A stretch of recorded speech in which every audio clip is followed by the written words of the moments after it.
Gente querida, alegria do encontro. Estou aqui nesse ativismo delicado por uma estética da vida viva. Hoje, para o 4º programa da série do Grupo de Estudos Artes Manuais e Gênero.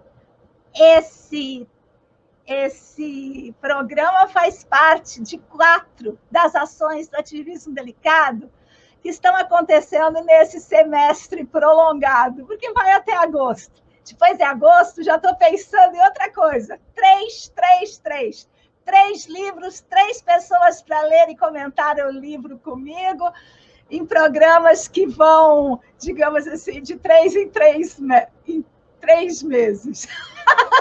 Estava pensando nisso, mas não sei ainda, não estruturei. Logo falarei. Já vou adiantando, hein? Um dos livros vai ser Ponto Zero da Revolução. Um deles. O outro... já vou falar do outro.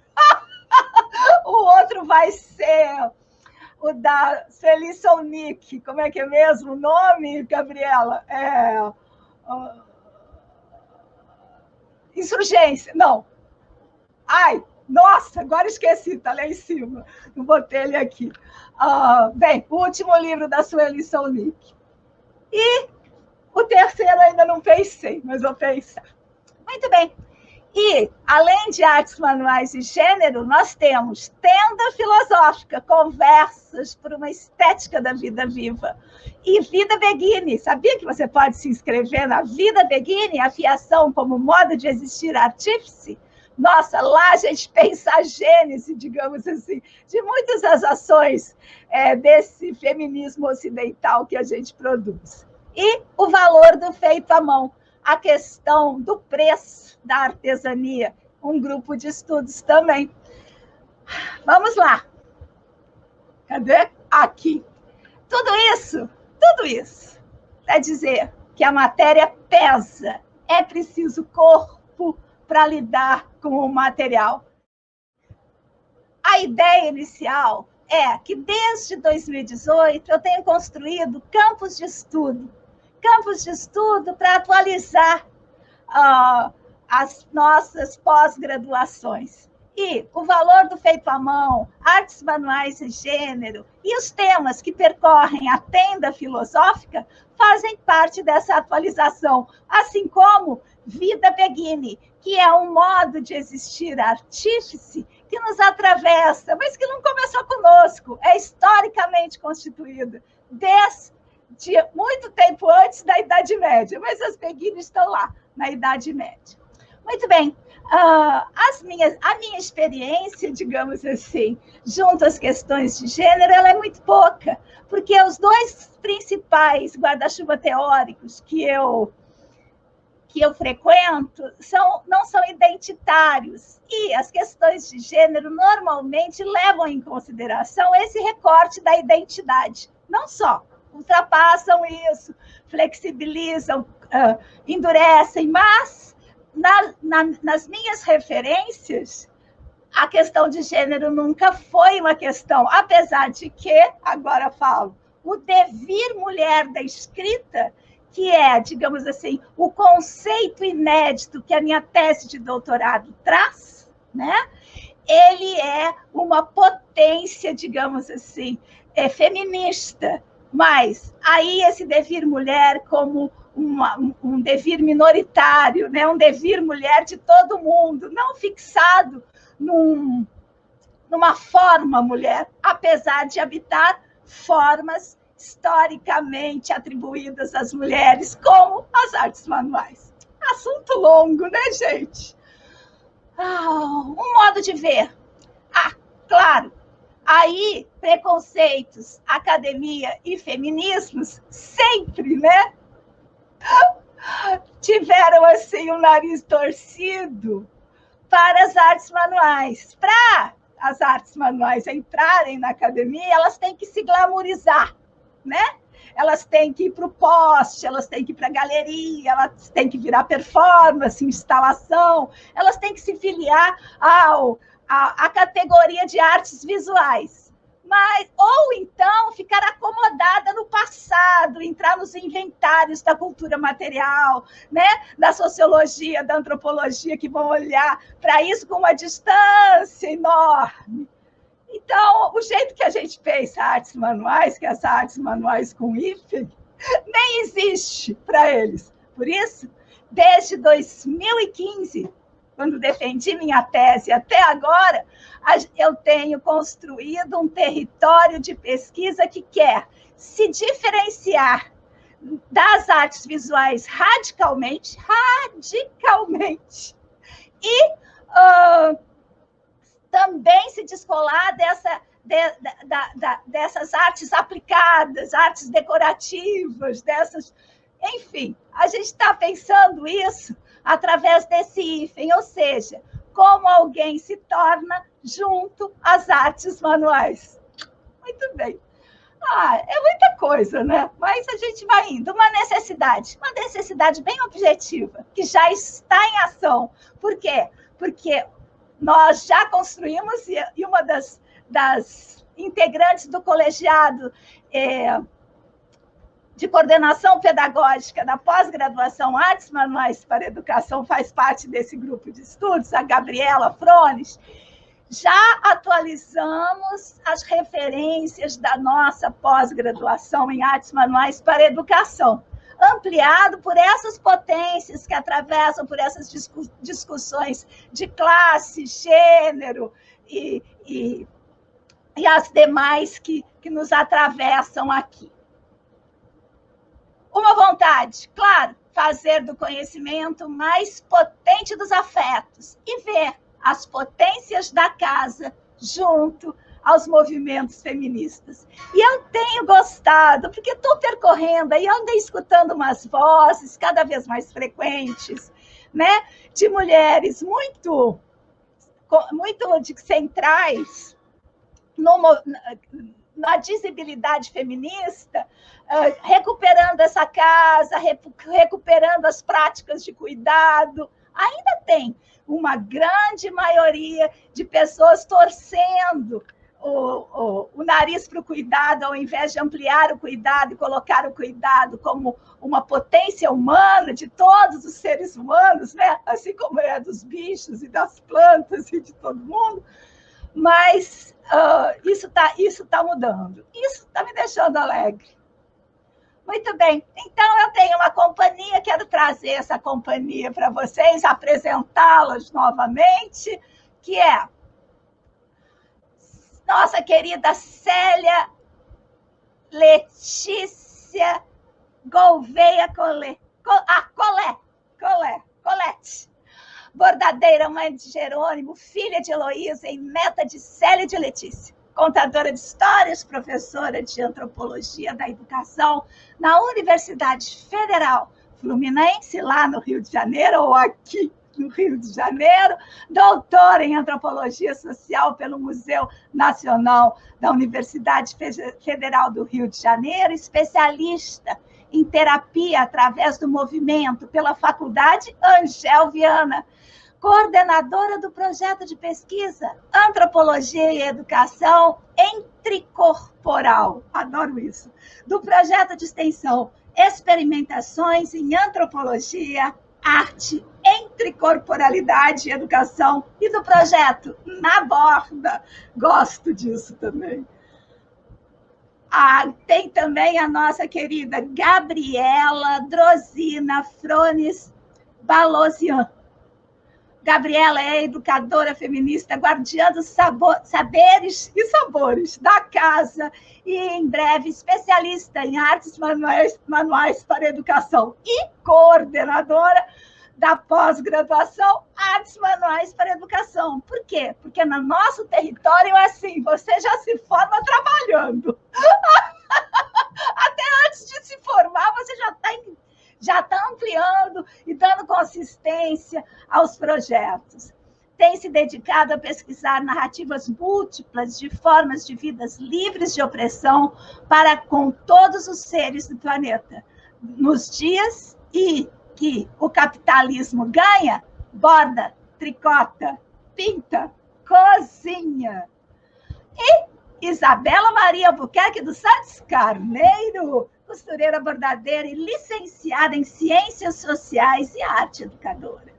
Trabalha com crianças e é monitora do curso de formação clínica em terapia psicoexpressiva da Casa da Esquina, lá no Grajaú, no Rio de Janeiro. Professora convidada na disciplina Antropologia através do bordado, na Universidade Federal Fluminense. Niterói, também ali no Rio. A partir da monografia O Avesso do Bordado, da Arte Doméstica à Universidade Pública, pesquisa gênero e bordado, com um olhar voltado para a política e saberes do corpo. Muito bem, vamos trazer essas queridas aqui.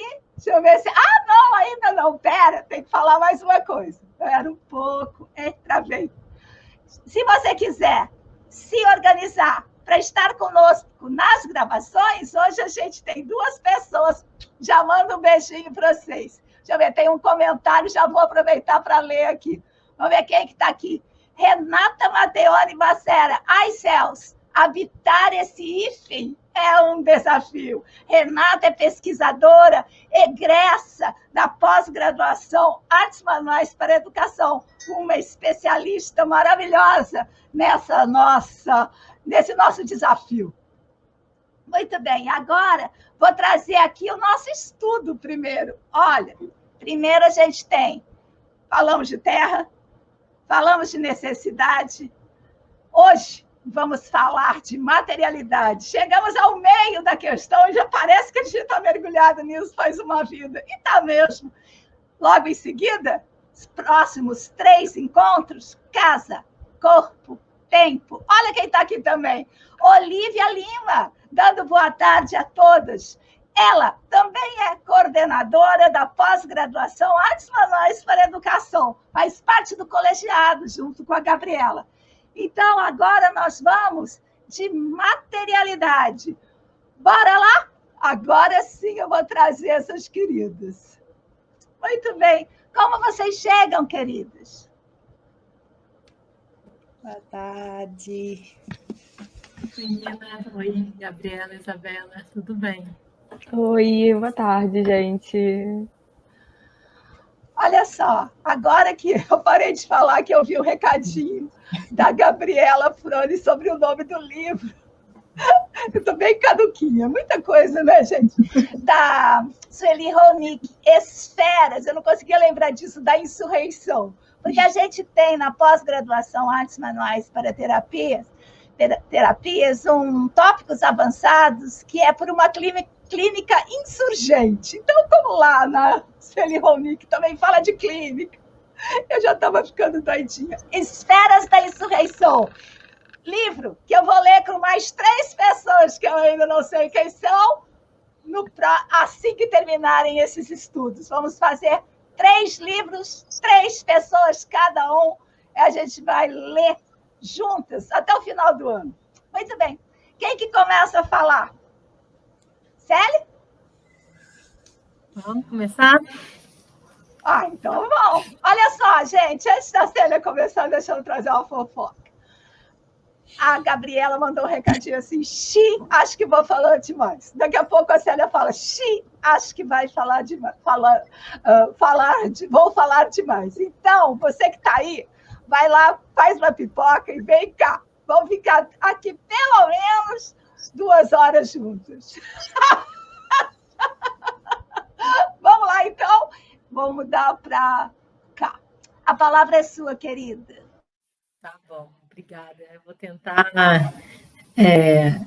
ser bem objetiva aqui para conseguir tratar de tudo, porque é um pensamento que começou a chegar de vários lados e se enquadra e, enfim, eu espero também ser clara nele, porque ao passo que eu fui escrevendo e pensando que ele foi surgindo. Então, assim, agora é a primeira vez que eu vou falar, né? Então, esse falar, ele é onde vai se concretizar a ideia.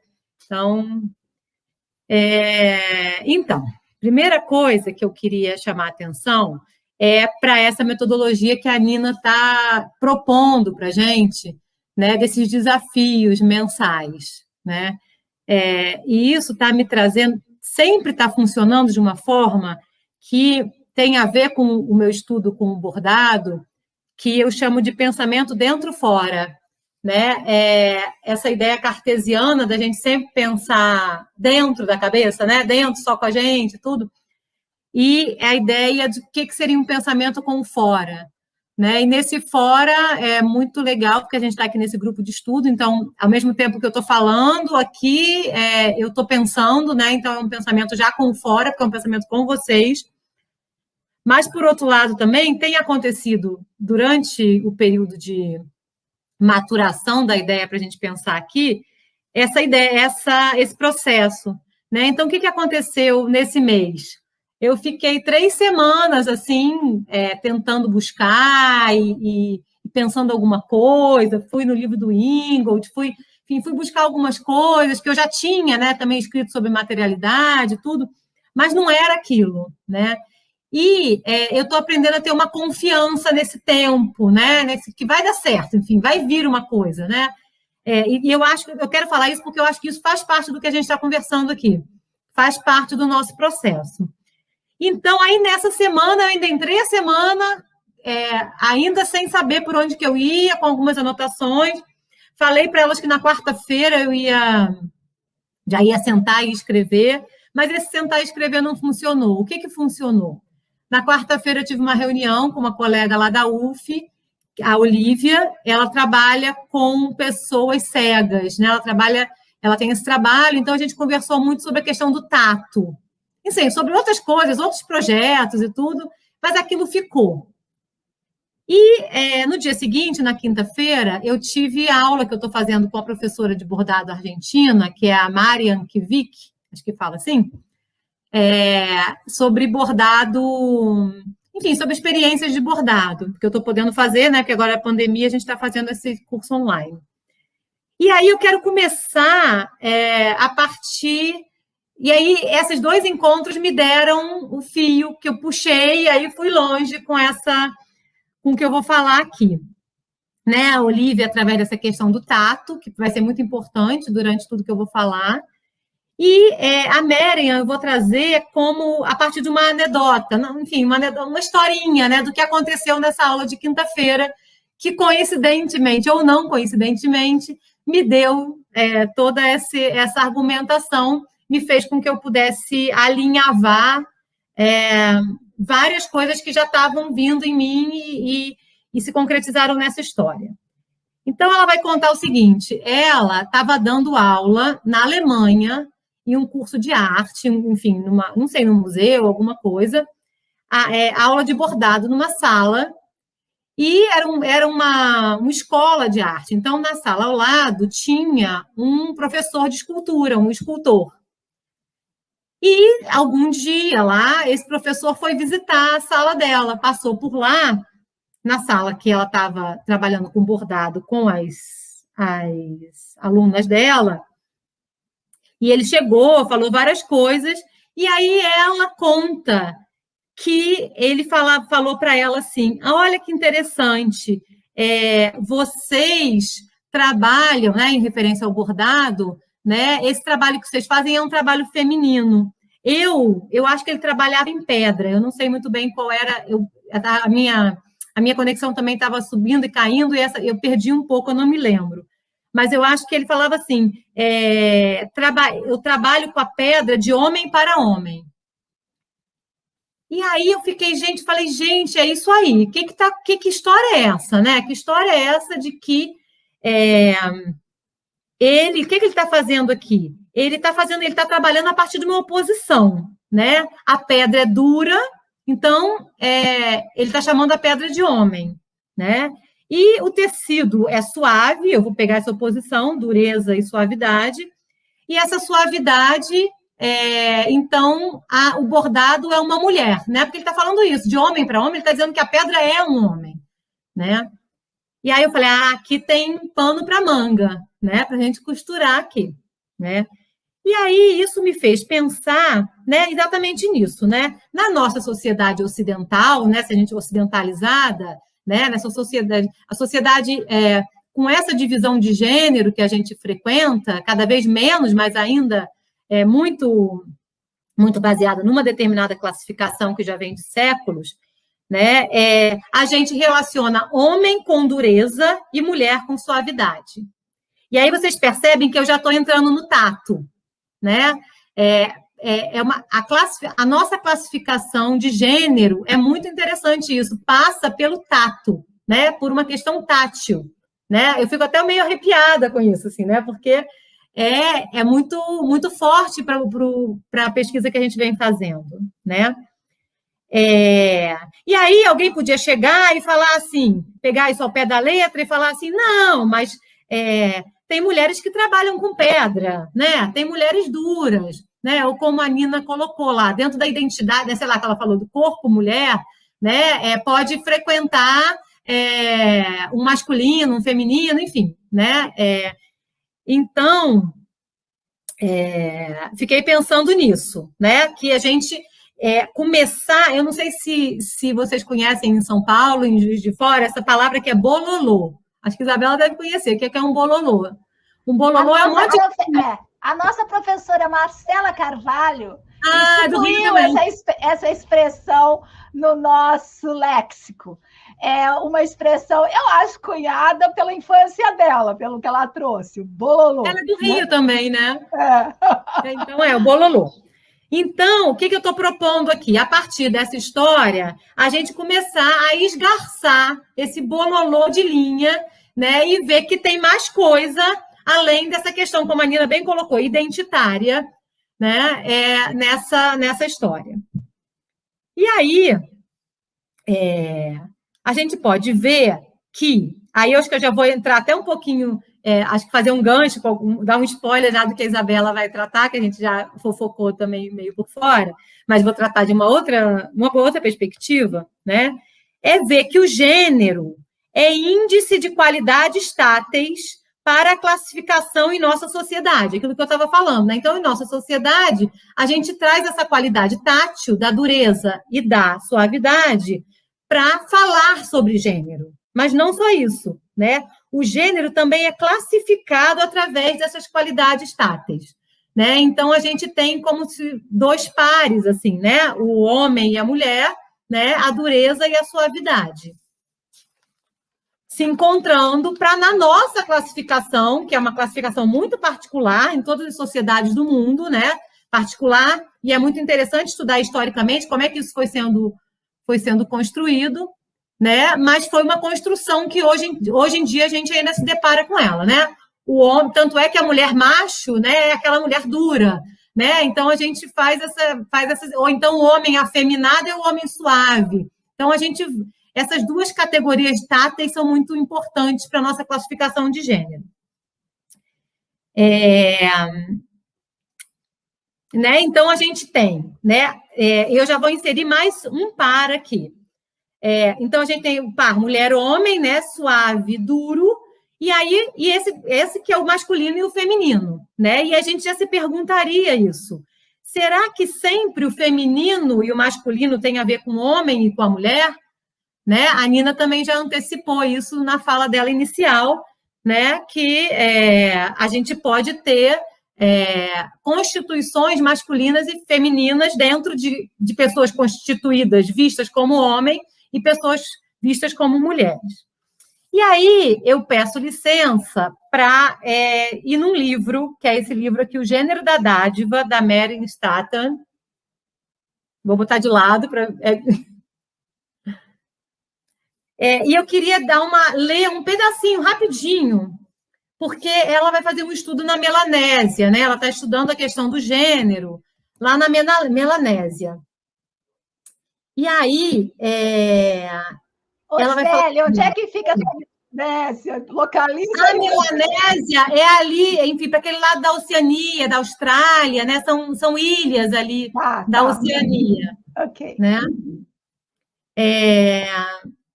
Aí ela vai falar o seguinte: em termos de gênero, a figura de um só sexo terá partes ou apêndices que pertencem ao sexo oposto.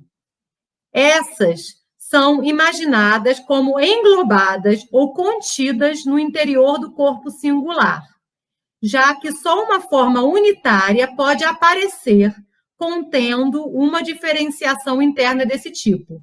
Ela vai falar, um corpo masculino engloba partes femininas, né? E essa proposição sugere, assim, a conceituação de partes femininas tomando uma forma masculina, contínuas ao corpo masculino englobante, ao invés de serem descontinuidades dele. Ou seja, você pode ter um corpo masculino que engloba partes femininas e um corpo feminino que englobe partes masculinas.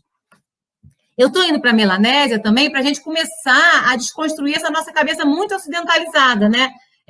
Recorrer a outros povos faz com que a gente possa quebrar um pouco essa... Porque a gente nem imagina, né? A gente foi tão incorporada essa ideia biologizante e já dada de o que é um homem, o que é uma mulher, que essa desconstrução ela tem que passar por muitas camadas, né? E recorrer a outros povos ajuda a gente a falar, gente, não é normal, não é natural isso, né? Tá, então, em cada gênero, né, é uma questão, né? Pode ter um feminino e um masculino, né? Ou não se chamaria assim, né? Ou essa própria palavra, ou essa ideia de chamar de masculino e de feminino já é alguma coisa que está incorporado na nossa visão ocidentalizante, né? Mesmo a Marilyn falando, de repente, o que ela está chamando de masculino e feminino, eles não chamam, não sei, né? Então, mas a gente, até a linguagem a gente se prende, né? Fica preso para a gente poder falar do que a gente quer falar. Aí, voltando, né, para a questão da dureza, né, a relação homem-homem, né, que é, no caso, homem-pedra, né, pressupõe que aí eu vou chamar de subjetividade homem-duro, né, então, uma coisa só, né, que essa subjetividade homem-duro se relaciona com uma materialidade dura, né? Ou seja, a pedra, portanto, masculina. Então, quando ele fala assim, eu estou me relacionando de homem para homem, ele está dizendo que a pedra é de masculina. E é engraçado que em português é a pedra, né? Eu não sei se em alemão como é que é, porque ele era um alemão, mas é a pedra. Então, para a gente, a pedra seria feminina e não masculina. Isso me ocorreu agora, né? Então, mas esse homem não é naturalmente duro, né? Apesar dessa ideia do duro, né? Ter essa ideia do falo, né? Até tem a ver com a Sueli Ronick também, que já adiantando aí essa discussão que a Nina vai trazer, né? Não, o homem não é naturalmente duro, mas se faz duro ao entrar em contato com a pedra, né? Então, a gente também pode trazer essa questão de homem para homem, ele está dizendo que é uma relação, né? O homem se faz duro ao entrar em contato com coisas duras, né? Então, essa dureza, essa em contato com as coisas duras é que vai fazer com que o homem seja homem, né? Ao ser duro e entrar em contato com coisas duras, né? A materialidade dura da pedra é que faz o homem duro masculino. Não sei se está clara, assim, eu estou tentando esgarçar esse bololô, né? Da mesma forma, a suavidade do tecido, né? Se a gente for pensar aqui por onde a gente está indo, né? Faria essa mulher suave e feminina, né? Então, a mulher ela vai se fazendo mulher ao entrar em contato com a suavidade do tecido, né? E aí eu vou pedir para falar mais uma partezinha rapidinha aqui da Marilyn, né? Que ela vai falar de uma pessoa chamada Meigs, que eu acho que é uma mulher, que trabalhou num povo chamado Hua, H-U-A, também lá da Melanésia, né? E ela vai falar sobre esse estudo, né? Ela identifica, sim, vários fatos que qualifica de desconcertantes, sugerindo que os Hua tentam neutralizar ou obscurecer a oposição masculino-feminino através do compartilhamento de características e do fluxo de pertencimento às categorias homem e mulher. Se a poluição é uma substância que pode viajar, quem sabe, em outros lugares das terras altas, terras altas da Melanésia, né, lá dessa ilha que ela está trabalhando, como entre os Hua, as classes de pessoas poluídas possam ser definidas não em termos de seus órgãos genitais, que não são, em si mesmos, poluidores. Como as substâncias associadas à sexualidade, sangue menstrual, secreção vaginal e sêmen são transferíveis entre as duas classes de órgãos genitais, essa classificação permite cruzamentos. Uma pessoa genitalmente masculina pode ser classificada como feminina por sua contaminação por substâncias femininas. E uma pessoa genitalmente feminina pode ser classificada como masculina pela transferência de poluição para fora de seu corpo. Enfim, é uma história longa essa história, né? Mas o que cabe a gente aqui? A gente está na materialidade, né? Então, eu estou pensando muito como que essa materialidade, seja do sangue, seja dos fluidos corporais, seja do tecido, seja da pedra, né? Ela faz com que a gente se constitua materialmente também um corpo generificado, né? Então, como é que a materialidade do nosso corpo entra em contato com uma materialidade de outras substâncias, de outras coisas, e nisso a gente tanto se faz como feminino ou masculino, como mulher e homem, dentro dessa classificação que a gente tem, como a gente olha também para o tecido, para a pedra, seja o que for, e diz que é masculino ou é coisa de mulher ou coisa de homem. E eu já estou tentando aqui encaminhar. Aí me lembro que um autor que eu já tinha comentado em off, né, com vocês, que era o Pierre Clastres, né, que é um outro texto que a gente pode sugerir aqui para leitura, que ele vai falar dos indígenas Guayaqui, né, em que você diz que um homem quer dizer, é um homem quem usa o arco, né, e é uma mulher quem usa o cesto. E aí ele vai analisar ali um caso de homens que não puderam mais usar o arco, né, e o que aconteceu, sendo, né, resumindo aqui, um foi usar o cesto e passou a ocupar o lugar estrutural de mulher, e o outro se negou a usar o cesto e ficou, assim, fora de um lugar na sociedade, com todas as consequências que isso pode ter para ele, né? Aí eu queria acrescentar, antes de terminar, mais dois pares de oposição, tá? Porque nessa mesma aula, a professora Marian vai falar assim, a relação com o material duro dá uma ideia de distância com o espectador. Eu fiquei pensando nisso, eu falei, então, a materialidade mais suave, né, aproxima, e a materialidade mais dura distancia. Eu não sei se eu concordo, não pensei nisso. Eu pensei, eu com a cabeça de antropóloga, pensando como é que isso está sendo elaborado por uma outra pessoa, né? E aí eu fiquei pensando, então quer dizer que o tecido aproxima, né? E o tecido aproxima de que forma? Como nós usamos na nossa sociedade, porque talvez outro lugar diga que o tecido afaste, não aproxima, né? Ou então tem usos do tecido que afastam, que não aproximam, né? Mas a questão é que ela incluiu aqui mais uma oposição, que é essa ideia de aproximação e distância, né? E que eu fico ligando, aí eu volto para a minha conversa com a professora Olívia, da UF, né, que trabalhava com as pessoas cegas,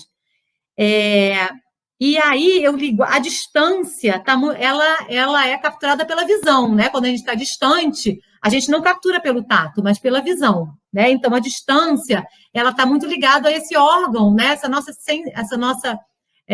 Esse sentido da visão. Enquanto a aproximação está relacionada ao sentido do tato, né? Quanto o tato, a gente tem que aproximar e pegar, né?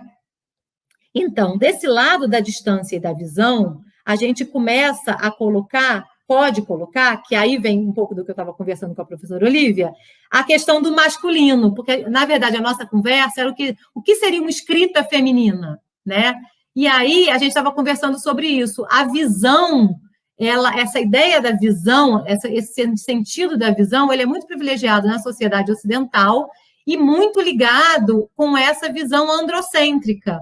É uma pesquisa a se fazer, né? Mas com essa visão androcêntrica da escrita ou do mundo, de você ver o mundo, de você ter esse contato com o mundo. E o gênero, né? Essas pessoas que foram generificadas como mulheres, elas talvez teriam uma aproximação mais... a ideia de aproximação está relacionado com a ideia de afeto, com a ideia de subjetividade, né, que a gente ligou com a ideia de mulher e que está ligado ao sentido do tato, né? Então, eu amarro aqui várias questões que me parecem dar um bom caldo. E aí, Nina, já vou concluir, porque eu não quero deixar isso aberto. Eu quero agora que eu desfiz meu bololô, eu quero dar um nozinho final, né? Então, praticando nossas relações com os materiais, né, com as suas durezas e suavidades e demais qualidades, não é só isso, né? Frio e quente. Aí a gente pode ir para várias sensorialidades, né? Estamos mexendo na relação materialidade-subjetividade, né? Foi isso que eu quis mexer um pouco aqui nessa conversa. E, então, na formação de corpos perspectivas, né? Então, quando a gente está em contato com materialidades, a gente está formando corpos perspectivas. Não apenas os nossos, mas também a perspectiva do objeto com que a gente tem contato, né? Então, daí, a gente pode mexer nessa questão, né? É tão opressiva de gênero, né? Que a gente pode se aproximar dessa ideia de que seria uma formação de corpos perspectivas novos e diversos, né? Que possa sair dessa forma com que essa perspectiva e essa forma com que nós fomos forjados e é tão difícil de sair, né? E aí podemos praticar um deslocamento desse determinismo biológico e social que ainda está muito arraigado na gente. É isso, assim, espero ter dado conta desse bololô. Nossa, foi demais. Essa questão que você trouxe da escrita, eu tenho um texto lá na tese sobre essa questão. Escrever com, escrever sobre. Essa questão do distanciamento, né? Escrever com seria como, né? Um abraço. E aí, o que entra em jogo? A questão do tato, a questão do calor, a questão, né, de outras sensibilidades.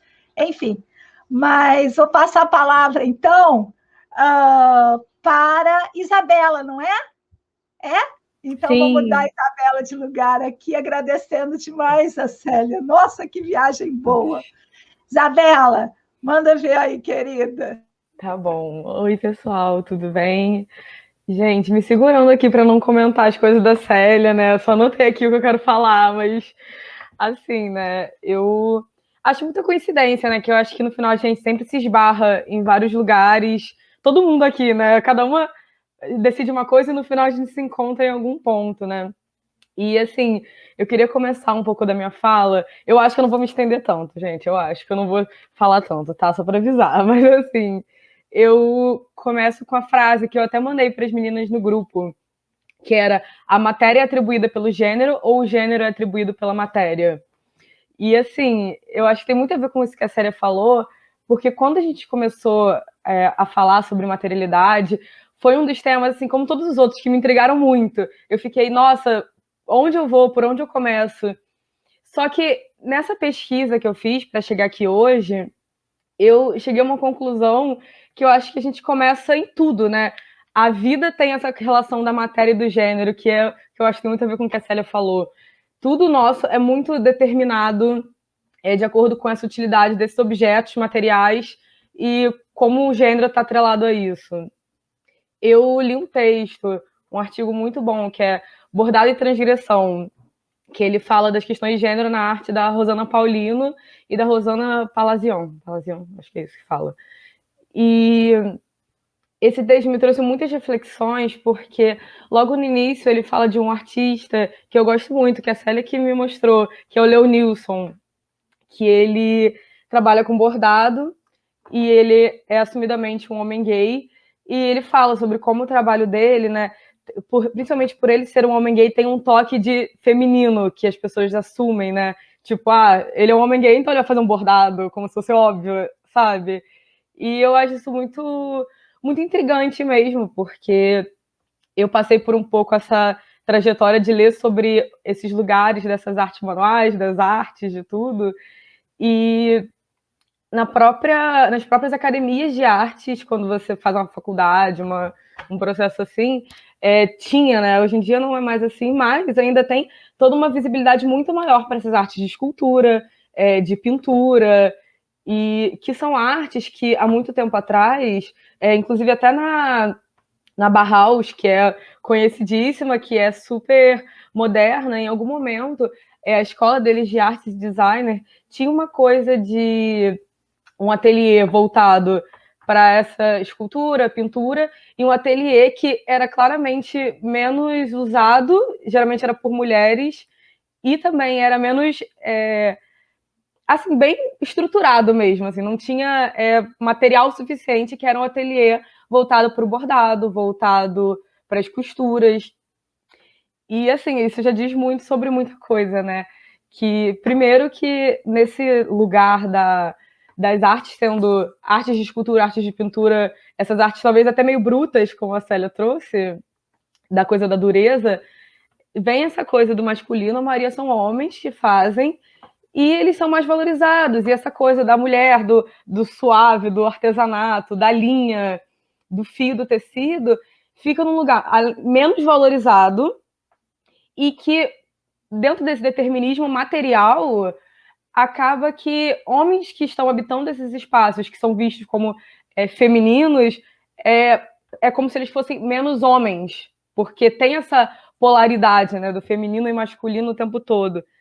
E aí eu também vou trazer uma citação que eu vi aqui nesse texto, que eu achei muito interessante sobre essa coisa do material, que fala: óculos, canetas, buscos escultórios, móveis de escritório em embuia maciça e, especialmente, objetos e vestimentas em couro, material naturalmente associado ao mundo dos homens, são artefatos da cultura material por meio dos quais as identidades masculinas se expressam nos interiores das casas, ressaltando a força e a individualidade de seus sujeitos, mesmo que ausentes.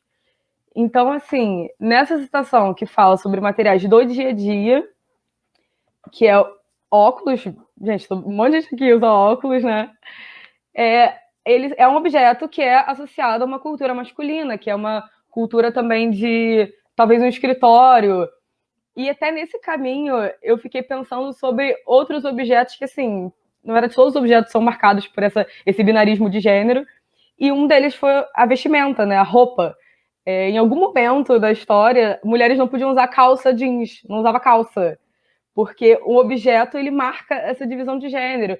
E aí, nessa revolução mais feminista e essa revolução da sociedade, onde a mulher entra nesse mundo do trabalho, e aí dava até para puxar um pouco de Silvia Federici aqui, né, quando ela fala dessa questão do trabalho doméstico e do trabalho da rua, né, de trabalho de escritório, acaba que nesse processo da vestimenta existe uma coisa de mulheres que querem usar calças também por às vezes uma cultura masculina do trabalho, que a gente até conversou um pouco sobre isso, sobre como a gente tem que também pensar necessidade da casa e essa necessidade da rua, e como as coisas acabam que vão existindo, assim, óbvio que é ótimo usarmos calças, eu adoro usar calça, acho incrível todo esse processo que a gente viu de revolução, mas como era um objeto masculino e que numa busca de uma igualdade a gente passa a usar também, mas que traz essa memória que era um objeto masculino, que é um marco de uma revolução feminista poder usar uma roupa, porque tem esse marco do objeto e do uso e dessas mulheres. Então, eu fiquei pensando muito assim sobre isso, eu estou até agora muito encucada com muita coisa, então eu acho que, na verdade, a minha fala é toda uma fala de puxar fios para darmos esses nós juntas, e não vou dar um nó que nem a Célia fez, porque foi uma grande reflexão que eu estou tendo e que eu estou olhando sobre como os objetos eles são determinados por gênero, e quando essas pessoas usam um objeto que não é daquele gênero que a contempla de alguma maneira, existe todo um julgamento também pautado em gênero, sexualidade, e acho que nisso a gente até pode entrar um pouco no movimento que tem atual de roupas sem gênero, que é nessa coisa de tentar não julgar um corpo por essa vestimenta, porque até essas coisas básicas são determinadas por um gênero. E aí, só para fechar um pouquinho, pensando até nisso, eu fiquei observando as análises no geral da antropologia, da sociologia, e de como muitos autores, né, eles fazem essa observação de alguma análise social por meio do objeto, por meio do artefato, por meio da materialidade. E na outra vez, acho que a gente até comentou sobre a Casa Kabyle, do Bourdieu, que eu fiquei pensando muito sobre ela, que como ele passa toda essa análise da casa falando sobre os espaços e o gênero, ou seja, sobre a matéria e o gênero, sobre como os espaços são ocupados, como não são, esses polos, né, do feminino, masculino, do bruto e do suave, né, da dureza e da suavidade, que nem a Célia falou, e que como, na verdade, a gente tem um processo atual de estar discutindo aqui e desses movimentos, de olhar para a arte, olhar para tudo, pensando que tem uma necessidade também de uma quebra dessa pré-definição de como aquele objeto deve ser utilizado por aquele gênero, ou se ele deve ser ou não deve ser. E, enfim, fiquei pensando muito nisso, principalmente porque estamos nesse espaço que é um espaço de mulheres, falando de artes que são determinadas como femininas, nesse processo das artes manuais. Então, eu estou, assim, pensando muito sobre isso. Então, acho que eu encerro mais ou menos por aqui, para a gente continuar debatendo um pouco mais sobre. Obrigada, querida. Olha só, essa sua citação é da Vânia Carneiro, não é? Essa do óculos. Dá uma olhadinha aí. Vou dar uma olhada. Da Vânia Carneiro, porque não pode ser duas autoras falando exatamente igual. Não, então, na verdade, é de um artigo que eu usei de base, que é da Ana Paula Simeone. E ela está citando a Vânia Carneiro? Então, na realidade, não está como citação entre aspas. Está só citada aqui. Ok, depois eu vou recuperar a Vânia Carneiro para a gente comparar, só para a gente agulhar um pouquinho também os processos acadêmicos. A gente sempre tem que valorizar os autores, sabe, gente? Não, com certeza. A produção de conhecimento, ela se dá, claro, vai chegar um dia que a gente não vai precisar mais dos autores, mas nesse momento, especialmente com pesquisadoras mulheres, né? E aqui eu já aproveito para dar uma fala com as nossas alunas, quando for fazer as citações, nunca usem o sobrenome, sempre usem o nome próprio por extenso, para localizar que são mulheres, que é aquele pensamento, porque se a gente coloca lá assim, ó, vou pegar V. Carneiro, você não sabe se é uma mulher, você não sabe se é um homem. Então, eu vejo muitas mulheres trabalhando e se submetendo a marcas da ABNT, que é flexível nessa questão, a marcas de instituições que adotam só a primeira letra. Então, dei uma viajada aqui, mas é que quase toda a nossa audiência são as nossas alunas, né? Então, já tem que dar umas falas assim, aproveitando. E quando forem citar, mesmo paráfrase, sempre fazer ali a referência, sempre colocar aspas. Isso é importante, porque uma pessoa que conhece, por exemplo, eu, sei dessa reflexão, né? Lá na Vânia Carneiro. Pode ser que a Vânia tenha copiado, então, assim, mas de qualquer maneira, eu acho que é uma coisa delicada, né? Você carregar junto toda a sua turma, né? Não é demérito nenhum você pegar uma citação e falar. Não, pelo contrário, é criar rede, teias, né, de conhecimento. Então, vamos passar depois dessa aulinha de metodologia científica, vamos passar para a Gabriela falar. Gabriela, querida, o que você preparou aí? O que você pensou, na verdade? Boa tarde a todos. Bom, vamos lá, eu vou contar um pouquinho para vocês como que foi meu processo. Também, acho que parecido com a Célia, assim, aquela coisa de há 3 semanas pensando em um monte de coisa, parece que não está pensando em nada. Quando chega na última, de repente, vem um turbilhão de ideias, né? E foi engraçado que eu já estava, né, nessa pesquisa da materialidade, pensando para onde eu ia, e por coincidência, lá no grupo do colegiado, a Olivia mandou para a gente um texto do Ingold, sugerindo para a gente ler, para discutir entre nós do colegiado, que é um artigo que chama Trazendo as Coisas de Volta à Vida, emaranhados criativos no mundo de materiais. E eu já tinha algum conhecimento do Ingold por conta da pós, mas eu nunca tinha me debruçado assim sobre os textos dele. E eu fiquei presa nesse texto e nunca mais consegui sair. Porque surgiram muitas coisas a partir dele. Então eu fui trazendo, a partir da voz dele, assim, e do que ele trouxe, eu fui fazendo alguns links. Então eu quis trazer para vocês, assim, eu vou deixar depois o texto, claro, quem quiser ler na íntegra, mas eu trouxe alguns trechos dos pensamentos dele que eu vou ler, e aí eu vou trazendo essas coisas que foram surgindo, que foram vindo de outros lugares, que eu achei que tinha muito a ver com a nossa questão aqui de gênero.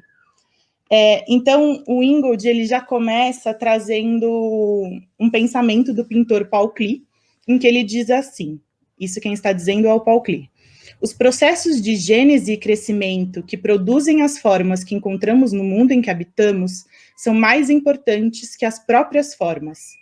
A forma é o fim, a morte. O dar forma é movimento, ação.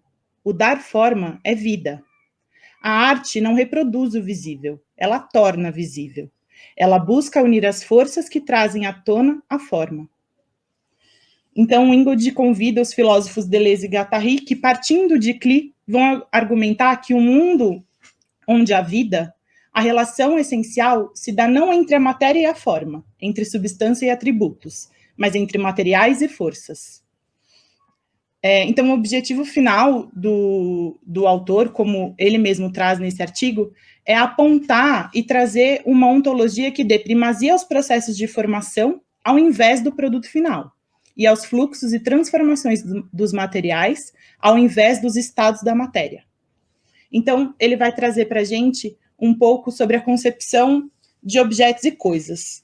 Dentro do artigo, ele vai trazer diversos pensadores, contrapondo muitos deles. Eu vou primeiro trazer o Gibson, que ele vai contrapor, na verdade, esse pensamento, mas eu vou destacar mais as coisas em que ele concorda, porque são a partir delas que eu trouxe os meus pensamentos. Então, o Ingold, ele pede para a gente se visualizar, para a gente fazer uma visualização numa sala. Uma sala como eu estou agora, cercada de objetos. A cadeira em que eu estou sentada, a caneta com que eu escrevo, o meu copo d'água, o computador que eu uso para me comunicar com vocês. E aí ele diz assim: uma sala sem objetos, poderíamos concluir, é praticamente inabitável. Para que ela esteja pronta para qualquer atividade, ela deve ser mobiliada. E é aí que ele traz a fala do James Gibson, que é um psicólogo, em que ele pede para a gente estender esse argumento dessa sala mobiliada, do espaço interior de um cômodo, para o ambiente de um modo em geral. Então, digamos que a gente sai dessa sala, vai para fora no ambiente, ele pede para a gente imaginar esse ambiente aberto como um plano consistindo só na superfície da Terra. No caso limite, ele diz, ou seja, na ausência de qualquer objeto, um ambiente como esse seria percebido como um deserto perfeitamente plano, como um céu completamente limpo e terra sólida por baixo. A única coisa que nos seria permitido fazer seria caminhar. Como móveis num cômodo, a mobília da terra é o que a torna habitável.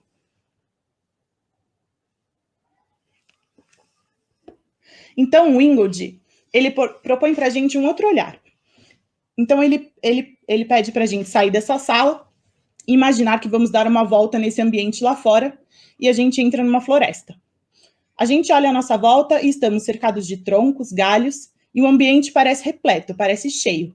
Mas ele está cheio de objetos? Ele está repleto de objetos? Aí ele pede para a gente se concentrar numa árvore qualquer e diz assim: a árvore é um objeto? Onde termina a árvore e começa o resto do mundo? A casca, por exemplo, é parte da árvore? Se eu retiro um pedaço e o observo mais de perto, constatarei que a casca é habitada por várias pequenas criaturas que se meteram por debaixo dela para lá fazerem suas casas. Elas são parte da árvore? E o musgo que cresce na superfície externa do tronco? Essas considerações me levaram a concluir que a árvore não é um objeto, mas um certo agregado de fios vitais. É isso que entendo por coisa. Então, ele vai trazer o pensamento do filósofo Heidegger, que diz assim: o objeto coloca-se diante de nós como um fato consumado, oferecendo para nossa inspeção suas superfícies externas e congeladas. A coisa, por sua vez, é um acontecer, ou melhor, um lugar onde vários aconteceres se entrelaçam. Observar uma coisa não é ser trancado do lado de fora, mas ser convidado para a reunião. Bom, aí aqui eu já queria trazer umas primeiras reflexões que me surgiram, e acho que está muito em sintonia com as coisas que a Célia trouxe para a gente, né? E aí eu fiquei pensando como gênero, possivelmente, como uma objetificação de pessoas. Então, a partir dessas ideias do Ingold, eu passei a ver o gênero como a forma. Então, como o Paul Klee nos disse, o gênero, aí eu estou dizendo, o gênero é a forma, é a morte. O gênero não permite a vida viva, o vir a ser. Ele atribui ao sexo biológico um sistema de papéis sociais, de comportamentos específicos, para cada sexo, desde o nascimento ou até antes dele. Então, o gênero, ele é imposto para a gente, como a Isabela trouxe, né? Desde as nossas roupas, desde as roupas de uma criança, até a maternidade compulsória de uma mulher adulta. Então, o gênero, ele é esse sistema que atrela uma forma à biologia. Então, os homens são racionais, são agressivos, são assertivos, lógicos, sexuais, são duros, são pedra. E as mulheres são maternais, são carinhosas, são passivas, são gentis, sentimentais, são o tecido, o que acolhe, né? Então, a gente vai objetificando os seres humanos, a gente objetifica também a natureza, a gente objetifica os naturais, a gente usa a natureza e os animais como objetos, como produtos numa prateleira. Bom, deixa eu tomar uma água.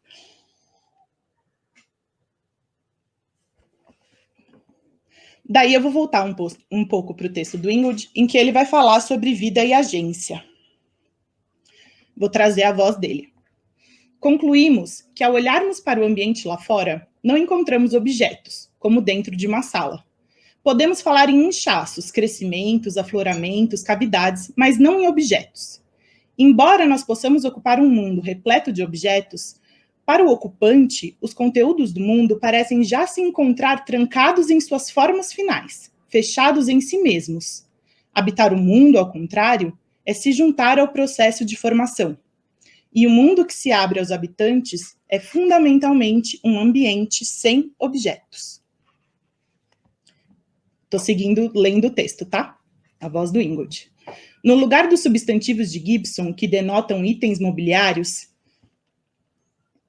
que define as nuvens, o próprio Gibson traz essa imagem, que ele define as nuvens como objetos dependurados do céu. Heidegger se vale de verbos de crescimento e movimento para descrever a Terra. Heidegger diz: o detentor servente, florido e frutífero, dispersando-se em rocha e água, erguendo-se em planta e animal. Para Ingold, a vida é inerente às próprias circulações de materiais que continuamente dão origem à forma das coisas. Então, o Ingold traz um exemplo de um experimento que ele faz com seus alunos. Eles fazem pipas de papel e varetas de bambu, durex, cola e corda. Então, como ele diz, para todos os propósitos, estavam montando um objeto. Mas quando levam a pipa para fora, tudo muda. As pipas rapidamente passam à ação, rodopiando, girando, voando, como se estivessem vivas. As pipas estavam agora imersas em correntes de vento. Eram pipa no ar. E ele escreve pipa no ar com hífen. Não era mais um objeto, era uma coisa. Poder-se-ia dizer o mesmo de um pássaro no ar, ou de um peixe na água. O pássaro é o seu voar, o peixe o seu nadar. O pássaro pode voar graças às correntes e vórtices que ele introduz no ar, e o peixe pode nadar velozmente devido aos turbilhonamentos que ele causa com o movimento de suas nadadeiras e caudas. Cortados dessas correntes, estariam mortos. Pensar a pipa como um objeto é omitir o vento, esquecer que ela é, antes de tudo, uma pipa no ar.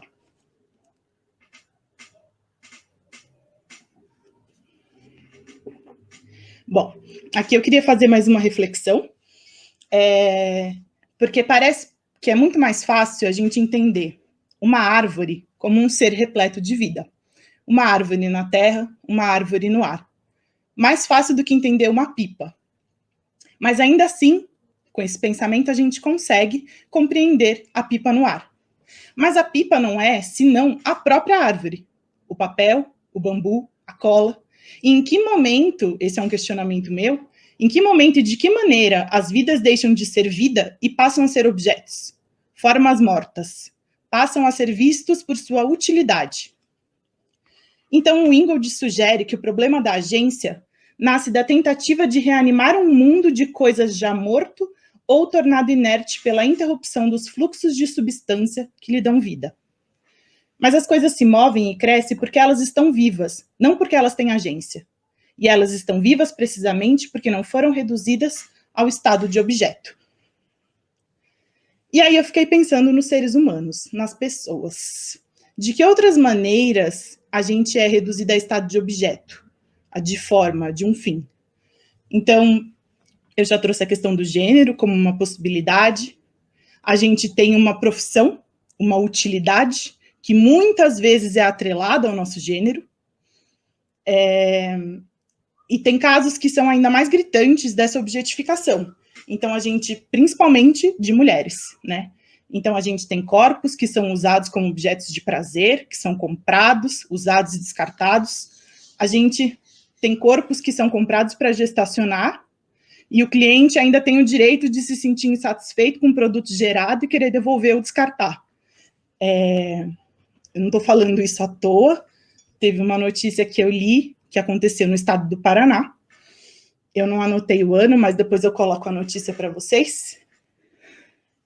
Gente, eu vou falando, vai dando um negócio. Deixa eu dar uma respirada.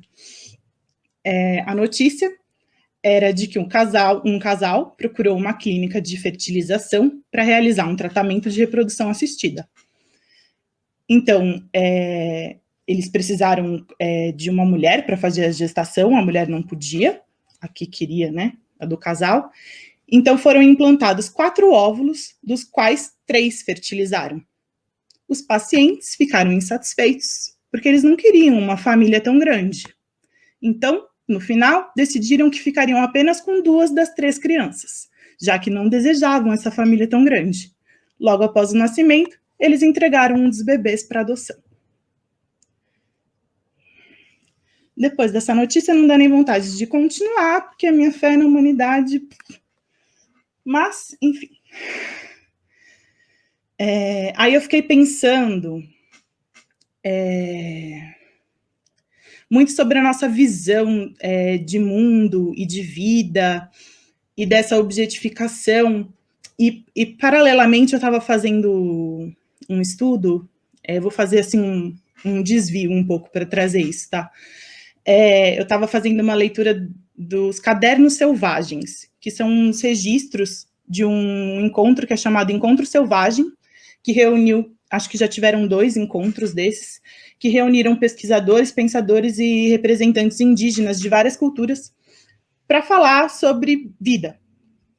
E nesses encontros tiveram uma abertura de diálogo muito grande entre ciência e conhecimento indígena. E aí fizeram os registros desses cadernos, eu até vou colocar, eu posso colocar do site inteiro, porque tem vários cadernos disponíveis gratuitamente para download. E eu estava lendo um desses cadernos, que é do Luiz Eduardo Luna, em que ele fala sobre biosfera, antropoceno e animismo ameríndio. E aí, dentro desse caderno, ele está contando sobre aquele caso de... Eu acho que teve na Austrália e também na Índia, de rios que foram cadastrados, não sei como dizer, como pessoa jurídica no seu país para serem protegidos, enfim. Mas ele traz, um pouco achando graça, na verdade, de como a gente chama empresas de pessoa jurídica. Como a gente humaniza uma empresa enquanto a gente objetifica os nossos seres humanos, né? E aí eu fiquei pensando nessa questão da pessoa jurídica, porque muitas vezes a gente olha para as ações individuais no mundo sem se perguntar onde está realmente o impacto. Não sei se consigo deixar claro, mas um exemplo muito banal, assim, a gente vira a polícia do canudinho de plástico e fica apontando o dedo para a pessoa que posta foto usando o canudinho de plástico, ao invés de olhar para a empresa que está produzindo o canudinho de plástico e por que está colocando isso no mundo, e por que não está cuidando desse lixo que está sendo gerado. Enfim, por que a gente coloca as empresas como pessoas, né? E a gente fica, ao invés de olhar para o impacto que uma pessoa jurídica tem no mundo, a gente fica olhando muito para o impacto da pessoa física. Eu não estou querendo desvalorizar as ações individuais, porque elas também compõem coletividade, né? Mas, enfim, quis trazer esse olhar, assim. E aí, o Luiz Eduardo Luna, no seu texto, ele traz um ponto bastante importante. Gente, eu dei uma perdida, assim, na linha do pensamento, mas vamos lá. Que ele fala assim, ó, o discurso oficial... porque tá faltando um pedaço, que eu tô lendo, que eu trouxe aqui.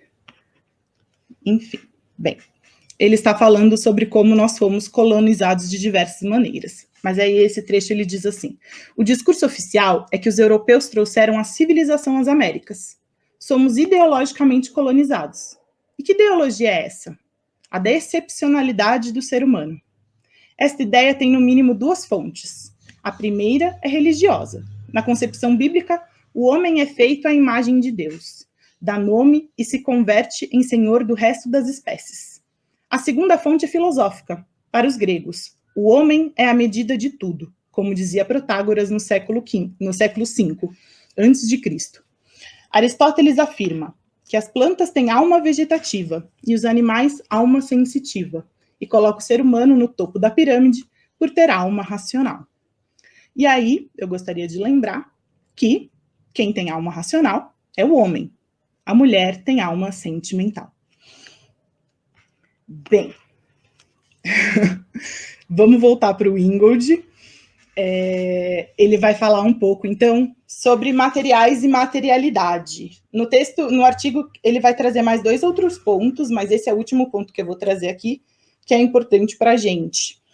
Então, mais uma vez, o Ingold vai trazer o Deleuze e Guattari, que eu falo Deleuze e Guattari como se fosse uma pessoa só, quase, né, que está sempre junto. Que eles insistem que onde quer que encontremos matéria, essa matéria é matéria em movimento, em fluxo, em variação. E a consequência, continuam eles, é que essa matéria fluxo só pode ser seguida. O que Deleuze e Guattari chamam aqui de matéria fluxo, o Ingold vai chamar de material.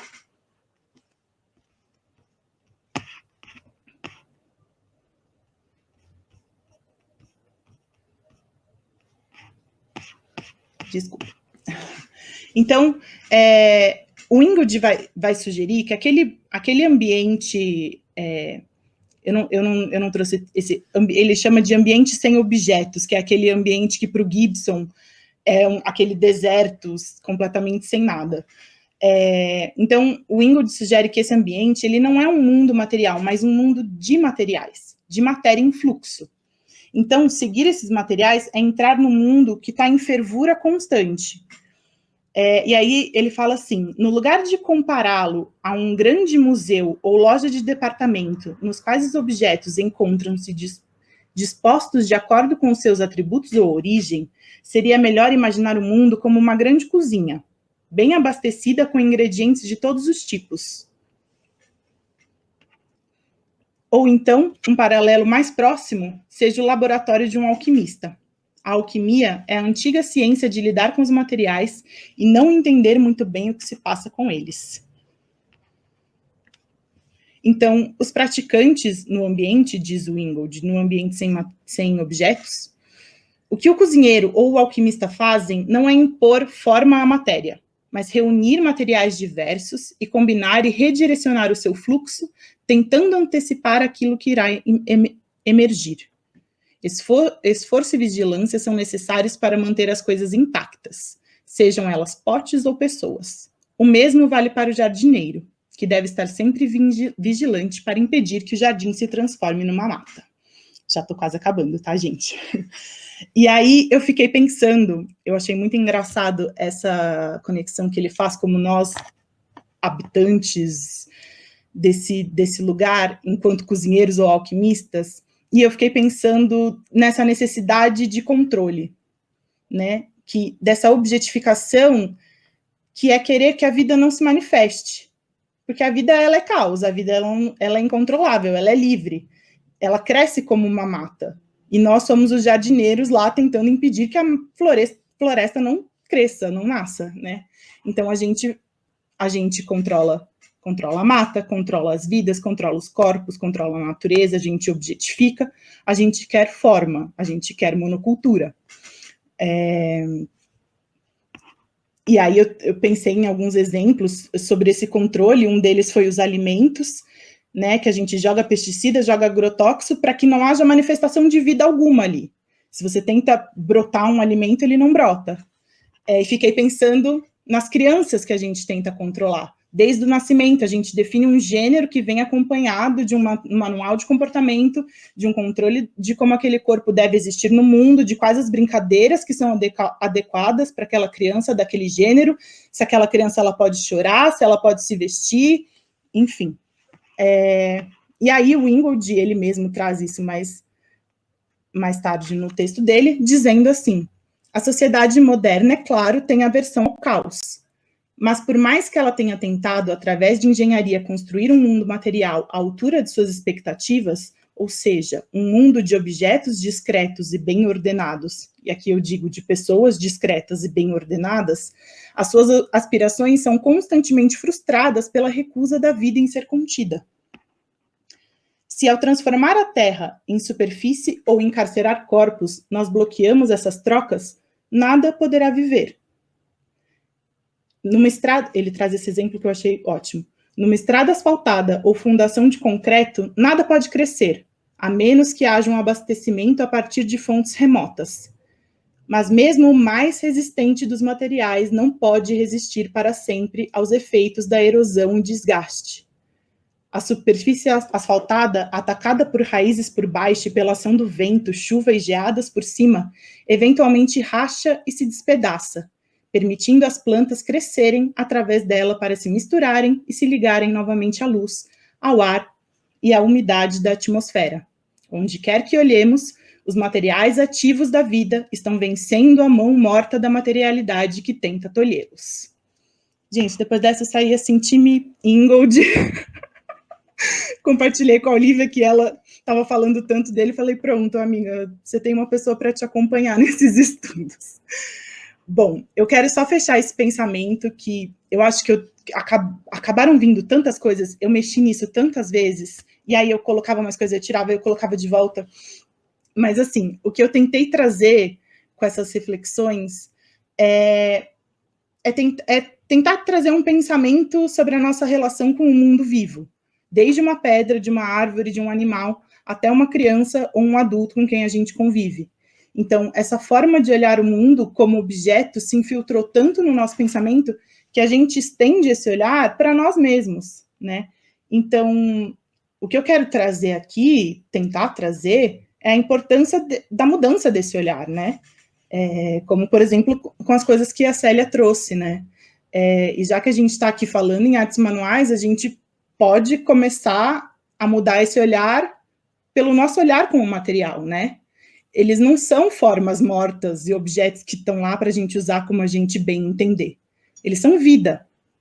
E aí eu quero só fechar com o pensamento do Luiz Eduardo Luna, de novo, que ele vai contar um pouco, então, sobre essa visão que é o animismo, né? Então, o animismo, ele se refere a modos de viver em que assumem que o mundo é uma comunidade de pessoas vivas que merecem respeito e, portanto, se deve promover as boas relações entre pessoas de diferentes espécies. Eu achei muito interessante que ele use esse termo. Implica relações morais e recíprocas, não só entre os seres humanos, mas também com pessoas não humanas. O animismo, ele diz, pressupõe epistemologias relacionais e intersubjetivas com as outras entidades do nosso mundo. Isso não é nada absurdo. Na vida, tudo depende de tudo.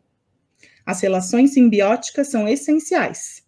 Nós mesmos somos substratos ecológicos para os organismos que moram em nós e dos quais dependemos. Chega. Nossa, querem fazer um xixi? Querem fazer uma pausa? Não? Podemos seguir? Nossa, Gabriela, deu uma viajada muito poderosa. Parabéns. Muito bom, gente. Olha só. Vou fazer um intervalo no pensamento aqui. Espera aí, deixa eu mudar de lugar, trazendo um... Olha, esse foi o livro da Vânia, Vânia Carneiro de Carvalho, né? Que eu citei, que tem a questão dos objetos, dos óculos. Deixa eu pegar aqui uma fotinho para mostrar. Ela vai justamente fazer essas reflexões junto à cultura material, olha lá os óculos. Enfim, depois você manda o link e a gente localiza tudo direitinho. Esse é o Esferas da Insurreição. Esses livros estavam todos lá em cima, eu pedi para o Uli trazer para mim, ó, da Sueli Ronick. Esse aqui é bem interessante, o sistema dos objetos, vai trazer uma outra questão para nós aqui, do Baudrillard. E tem dois aqui que habitaram também essa semana, esse mês, na verdade, está habitando, que é Bachelard, A Água e os Sonhos, ensaios sobre a imaginação da matéria, que eu vou trazer uma coisinha para compor aqui com a Célia. Para determinados devaneios, diz Bachelard, tudo que se reflete na água traz a marca feminina. A suavidade, a amabilidade. E esse aqui, A Terra e os Devaneios da Vontade, ensaios sobre a imaginação das forças. Muito bem, então, intervalo feito, vou retomar meu pensamento, então. Pensar depois disso tudo, né? Eu vou começar lendo uma crônica minha que perpassa um pouco essas nossas falas. Está lá na tese. Diz o fio entre o ateliê e a cozinha. Os alfinetes na boca espetavam uma vez ou outra a língua. Gostava daquela dor. Lembrava-lhe de que estava viva. Não a deixava esquecer de que afrouxar as fronteiras entre ser dona de casa, empresária e artista da moda era quase sempre caótico, doía, custava, mas fazia-a sentir-se viva. Lutava para dar caimento a uma gola, mas Amália teimava em seguir outra direção. Há muito sabia que não adiantava o que fizesse. Amália sempre vencia. Naquelas horas, atribuía a teimosia da gola ao curso de design que nunca frequentou. Tolice, dizia depois, de si para si. As estagiárias das belas artes que cá estiveram tinham desenhos perfeitos e elaborados, belas ideias, mas não sabiam como fazer para que saíssem do papel. Por isso, respirou fundo e deixou-se levar pelo fluxo da malha. Queria tanto a gola e de um certo jeito, ideias. Pudesse ela trabalhar sem ideias prévias, somente entrar em contato com os elementos e deixar-se conduzir junto ao movimento. E aí sim, abrir-se às ideias. Um cheiro forte invadiu o ateliê, situado logo abaixo da cozinha, na grande casa em frente à Serra de Santo Antônio. O arroz, às pressas, cuspiu os alfinetes em cima da mesa, deixou Amália fazer o que bem quisesse e subiu as escadas de um fôlego só. Tarde demais. Pegou na panela fumegante pela alça, queimando um pouco a mão.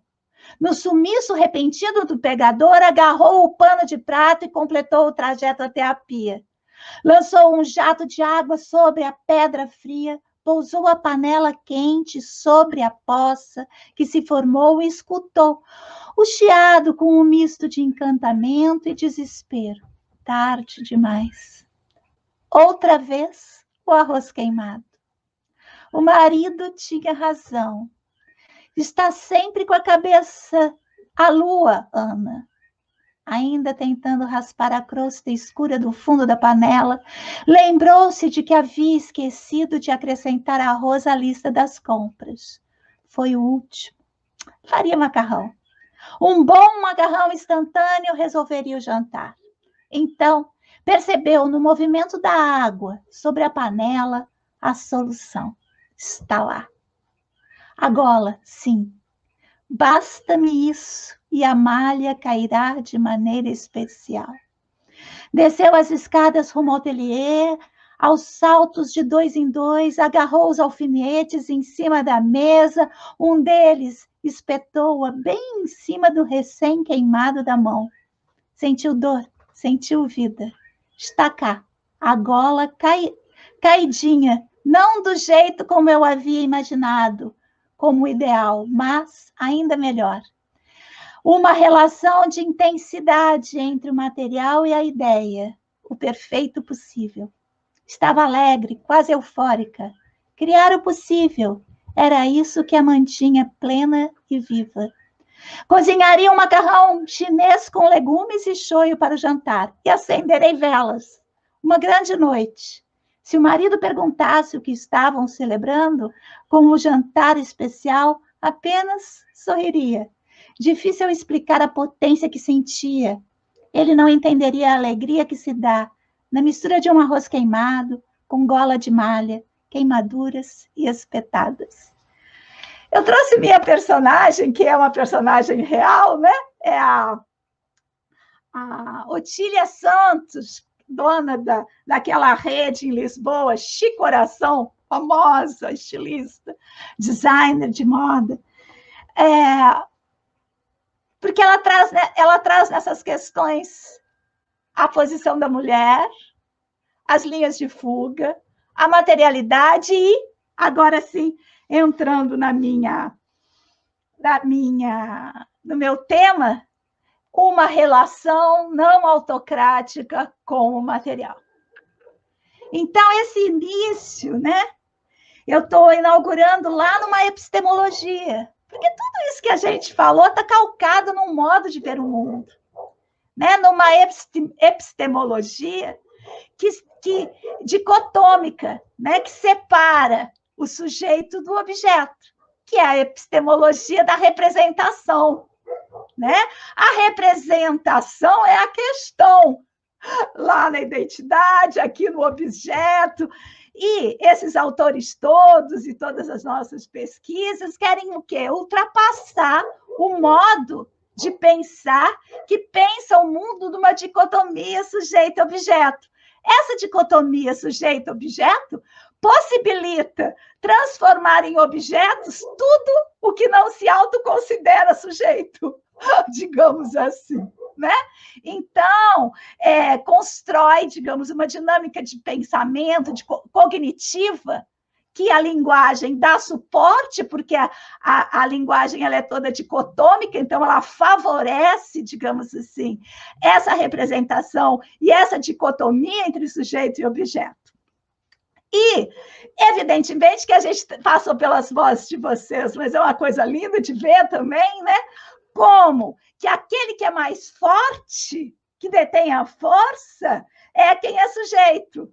E quem manipula o mundo dos objetos, né? E aí, essa força, anatomicamente falando, né? Lá no falo, esse falo como aquele lugar, né? De homem para homem, como diz a Célia, esse lugar de produzir força, impulso, né? E lá na Grécia, esse falo como lugar de doar forma ao mundo, o espírito. O resto tudo é substância, quem dá forma é o espírito, é o sêmen, não é? Isso está tudo lá, né? Nessa construção ocidental, né? Então, esse princípio espiritual, que é a forma. E é legal porque tem autores que chegam e dizem assim, a vida produz formas. É o que ela faz mesmo, a vida produz formas, não é? Muito bem. Então, esse poder, essa força e essa forma, elas estão muito intrincadas, né? Elas estão muito. Por quê? Porque se a gente pensar historicamente, né, essa força era necessária para construir um mundo, um mundo em luta com as forças, as formas, né? Então, esse mundo de embates, esse é muito complexo. Então, tudo isso é historicamente e efetivamente, né, situado numa força masculina, num modo masculino, num corpo masculino.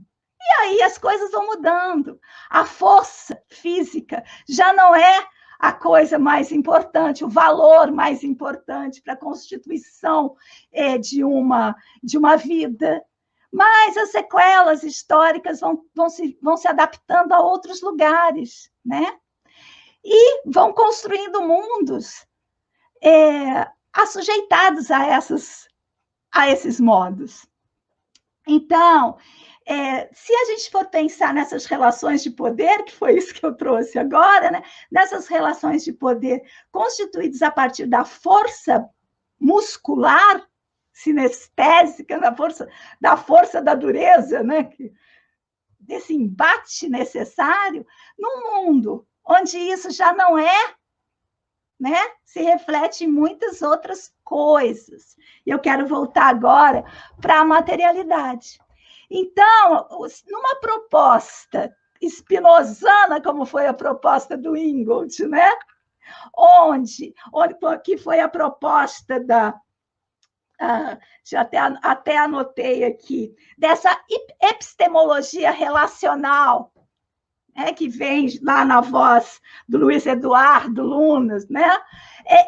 Num outro modo de pensar, uma outra epistemologia, num outro modo de compor cognição, a radicalidade da relação com a matéria pede uma relação não autocrática. Por que não autocrática? Justamente por isso que a Gabriela nos doou aqui com tanta beleza, né? O mundo é uma comunidade de pessoas vivas e pessoas humanas, não humanas, ou seja, nessa política que a gente está tentando constituir do nosso hífen das artes manuais, né? A gente é terrano, né? E terrano é tudo, é a xícara, enfim. Então, essa radicalidade, ela baseada nessa equidade, né?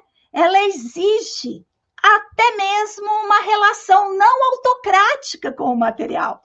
Porque se eu tenho uma relação, eu mesmo, mulher, uma relação autocrática com o meu lápis, não é? Uma relação de uso, uma relação de objetificação, eu tô fortalecendo um mundo que eu quero que mude, nas mínimas coisinhas.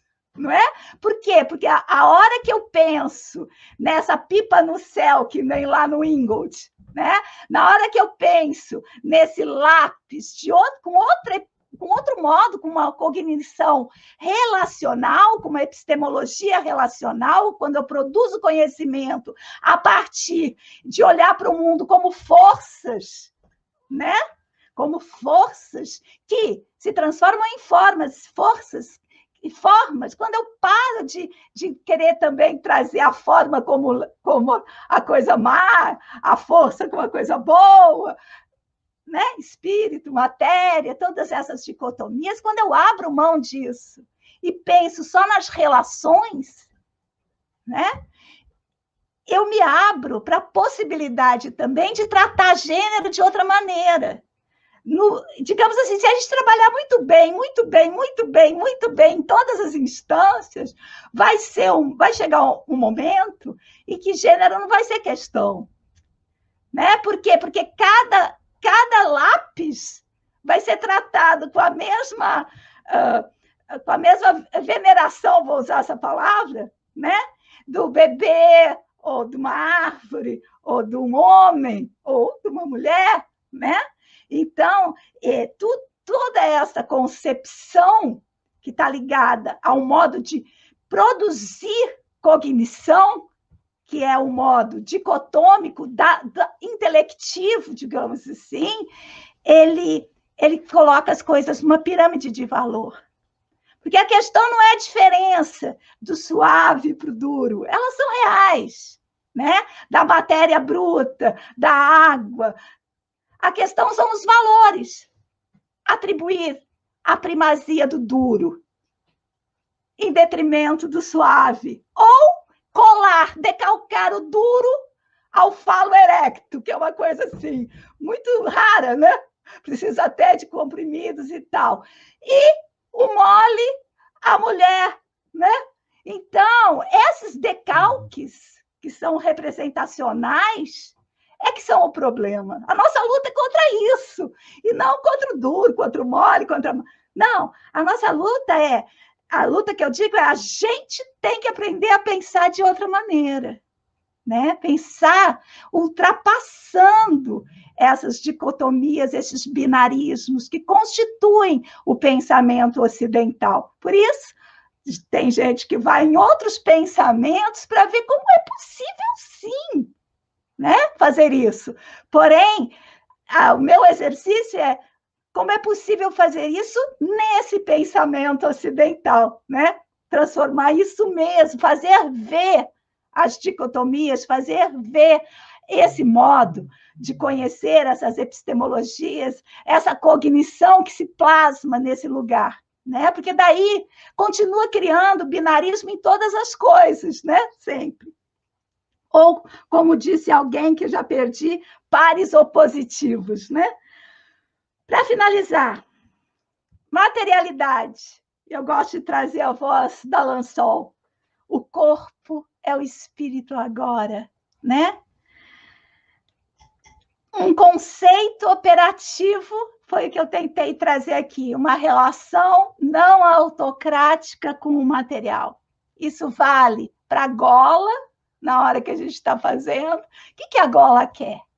Né? O que o lápis precisa? Mudar essa coisa, né? Não sou eu que estou o tempo todo direcionando, mas criar uma epistemologia relacional, aproveitando o vocabulário que chegou, uma epistemologia relacional, que nos coloca sempre nessa composição ativo-passivo.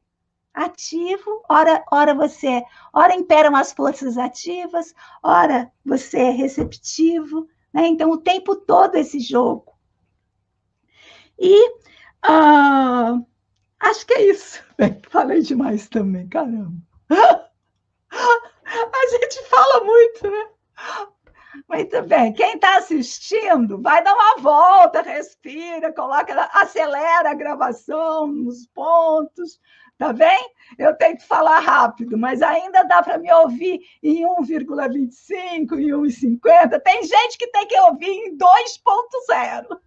Mas aqui na nossa turma, não. Muito bem. Então, está aberta as palavras para a gente circular aqui e ir produzindo isso tudo.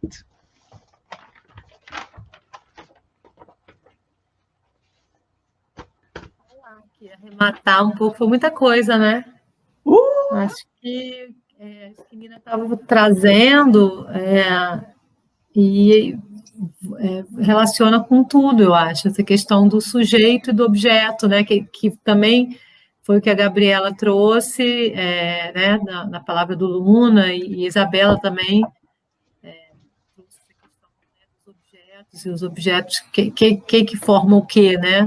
Essa interação e o que forma o quê. Então, essa questão do sujeito, dessa repartição natureza. E aí a gente pode ir para, como a Nina traz, né? independe de onde você está partindo, né? Se é a questão da separação natureza e cultura, como a Gabriela parte, né? Homem e mulher, né? Todas essas oposições de poder, elas estão muito relacionadas com a forma de pensar, que é um pensar-agir, né? Porque também, se a gente também fica pensando no pensar da forma em oposição a um agir, a gente acha que vai mudar só o pensamento, mas não é, né? É um pensamento-ação ao mesmo tempo, né? Então, muita coisa para pensar e acho que expande a questão do gênero, né?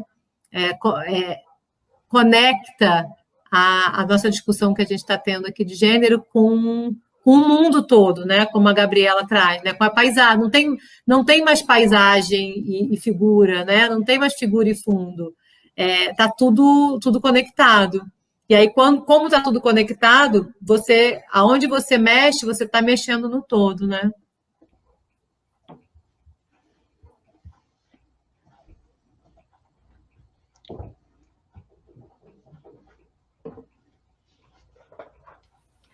Oi, gente.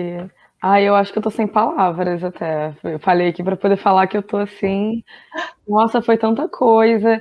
E eu acho muito legal, assim, ver que, sei lá, parece que a Nina, não sei se ela já te falou também para pontuar o que a gente falou, mas parece que foi tudo perfeitamente calculado, assim, né? Mas eu tô pensando muito sobre muita coisa. Eu fiquei pensando muito no que a Gabriela falou do gênero como objetificação de pessoas, e eu tô até pensando, na verdade, como, assim, né, pensando num sistema como um todo, né, não só no gênero, mas eu acho que a gente tem um movimento desse sistema capitalista mesmo de objetificar tudo, né? Tudo vira objeto. E aí esses objetos, eles são definidos por algum critério válido, que no caso esse critério pode ser de gênero ou de, enfim, né, classe. E eu tô assim, caraca, muito pensativa, mas eu achei maravilhoso, assim, queria agradecer a vocês por todas essas falas maravilhosas. Eu acho que a gente poderia ficar em 5 horas aqui de encontro, que ainda teria o que falar, né, essa realidade.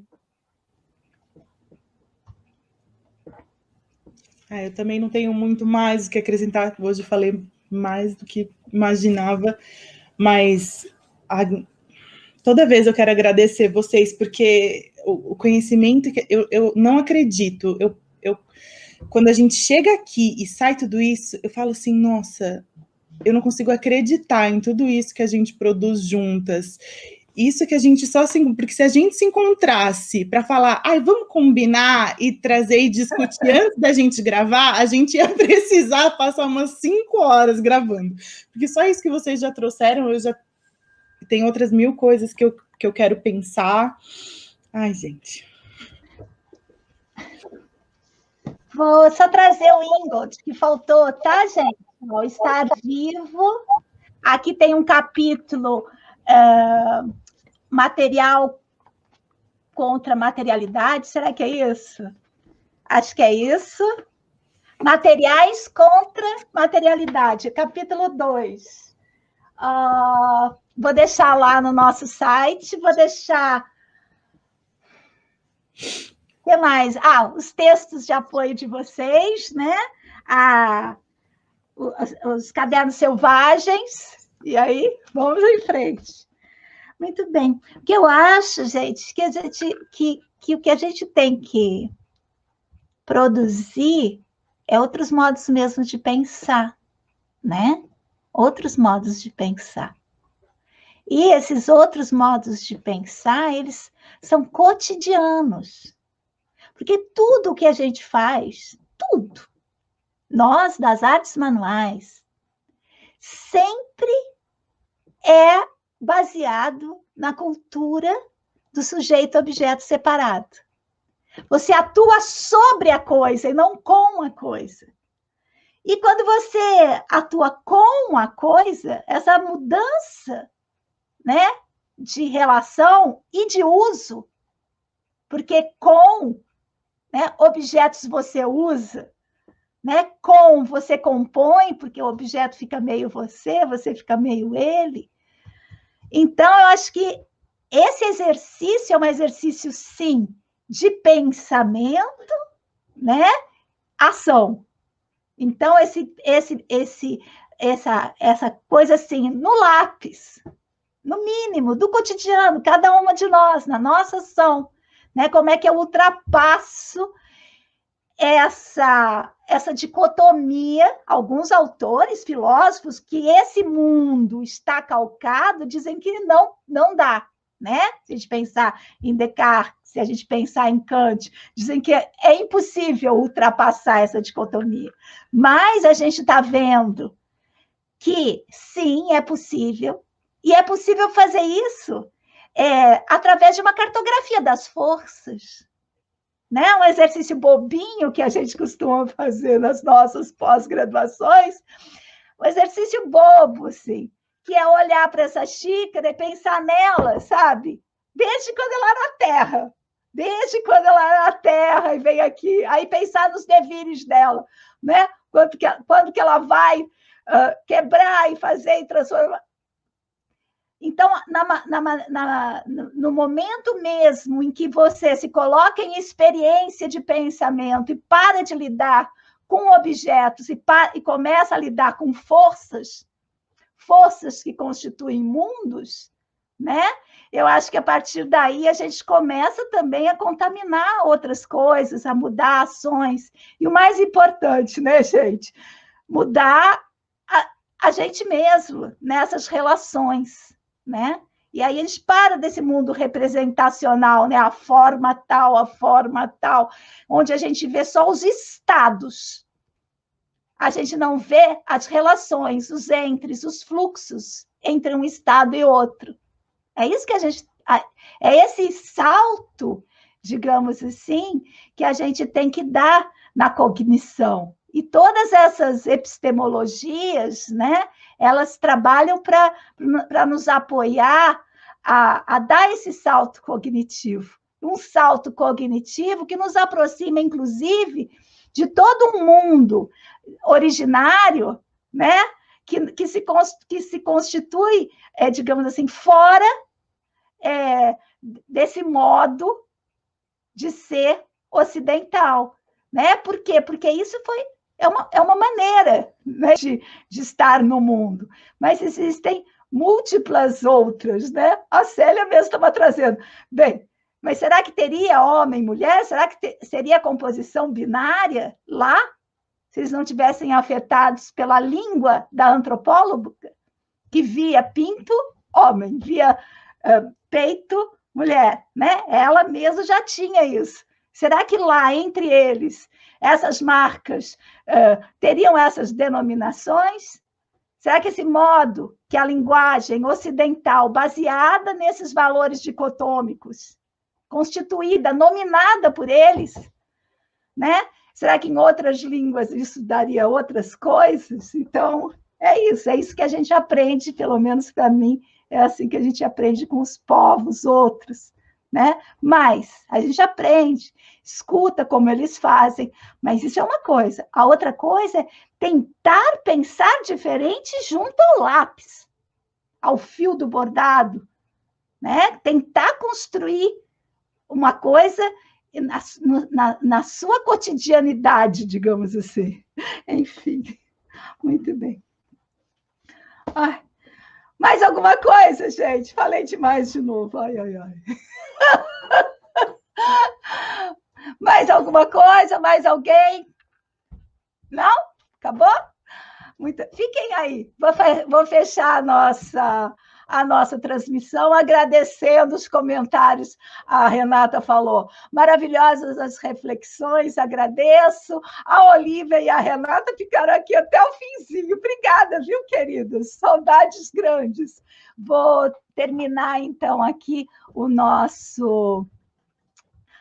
a nossa transmissão. Deixa eu achar a nossa vinhetinha, espera aí.